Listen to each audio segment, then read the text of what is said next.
So how do you get all the spider people into Avengers Secret Wars? Well, you do Spider Island, which was reportedly what they were considering for Spider-Man 4 before we found out it's a grounded film, but now why not just use that concept in Secret Wars because it's the perfect place to use it. So are you ready to see a dozen spider people swinging around New York? Well, let's talk about that.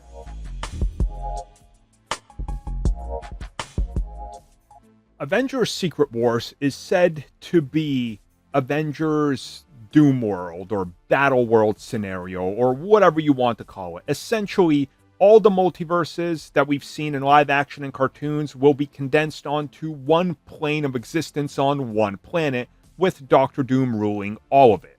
Now, this concept will go in the direction that some of the comics did, and what we're hearing is that Spider-Man's big role in Avengers Secret Wars will be part of Spider Island. So taking that standalone story that they had and essentially morphing it into part of a battle world where it sounds like that Manhattan will be, I guess, central to the spider people.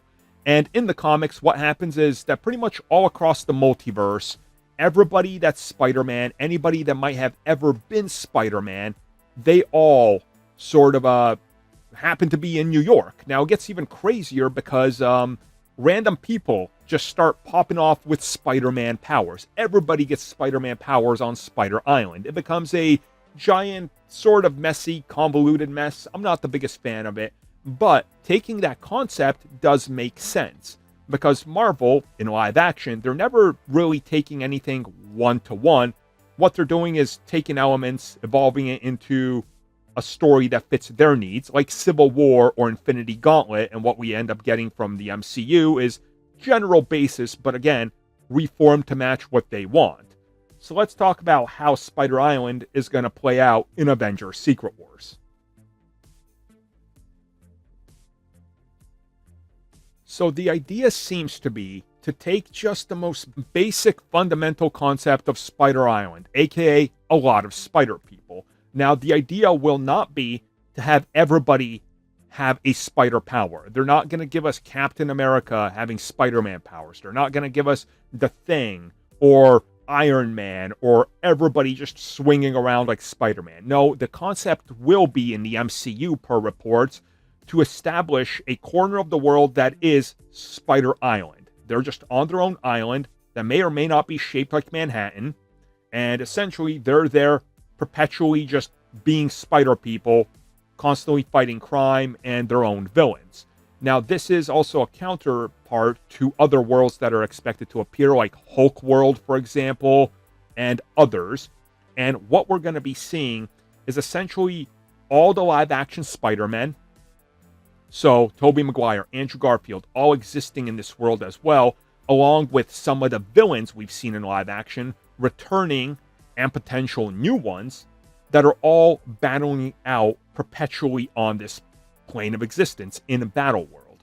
And that this concept is essentially here to give us a finale for all the Spider-Men. Now, this would also involve a character like Venom, for example, as he's connected to Spider-Man, right? But also others are rumored to appear. Now, who these others are, who knows? Are they going to bring in Madam Web? Are they going to bring in all three of those other Spider-Women in that film? I don't know.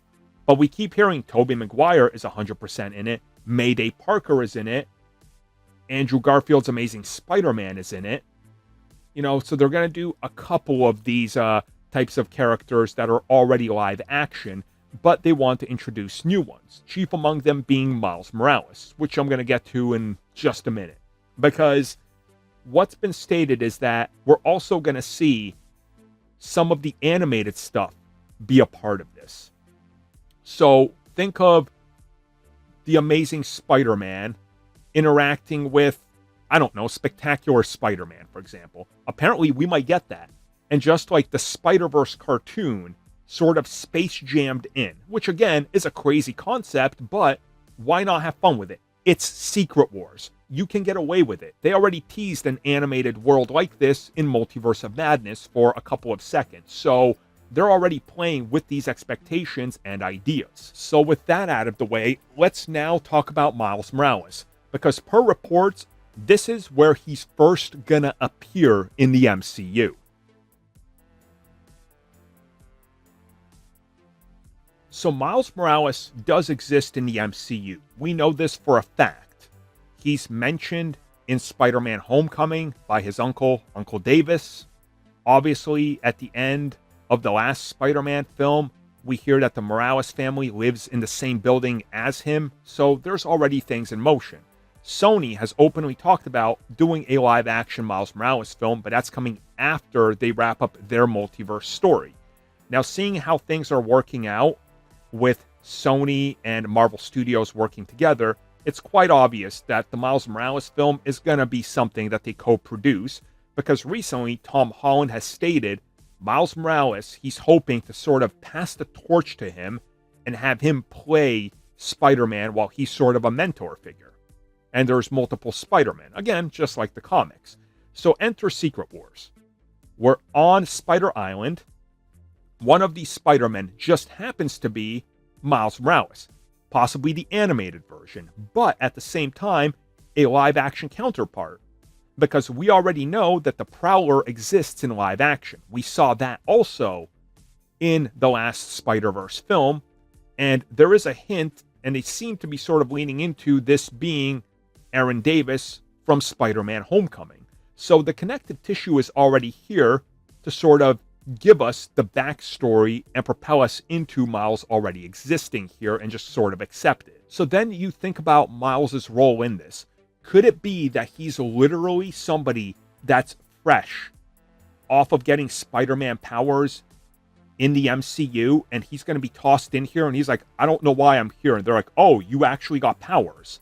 So it's sort of like splitting the difference and not doing the full multiverse thing, but establishing that he's been bit by a spider in the MCU, and he's now just discovering his powers. So you can essentially have the spiders protecting him to a degree, and then post-Secret Wars, he's like, well, I guess I gotta learn now, and that's the story that unfolds after the whole Battle World scenario, right? Because, again, he'd be part of this Spider Island, and after it, they carry on with Spider-Man 5, and you have a younger Miles Morales learning from Peter Parker to eventually pass the torch after the 6th film. And that way, Sony's allowed to wrap up their multiverse story. Marvel gets to do Miles Morales. Nobody has to worry about Spider-Man, Miles Morales Spider-Man being botched by Sony on their own in live action, because we know that's a completely different department than their animated side creative. And also the fact that they've lost the guys that actually made Spider-Verse what it is. I mean, I think it's pretty clear we're getting Miles. But is he going to appear in this, like people are stating, or is this something completely different? I guess that's what we're going to have to wait and find out. But if he's a part of Spider Island, that's a pretty good way to sort of already get him in there and get the story going, and people already know who he is by the time we get to Spider-Man 5. And what if Spider-Man 5 is called Spider-Man Miles for Days? See, because he can swing miles for days. Never mind. Thank you for checking out that video, and thank you for your continued support. Feel free to like, share, subscribe, do whatever you will. And if you're so inclined and would like some additional content from us, which includes unfiltered content and bonus discussions, we do offer it exclusively in our member section. We hope to see you there. So thank you for watching, and have a good one.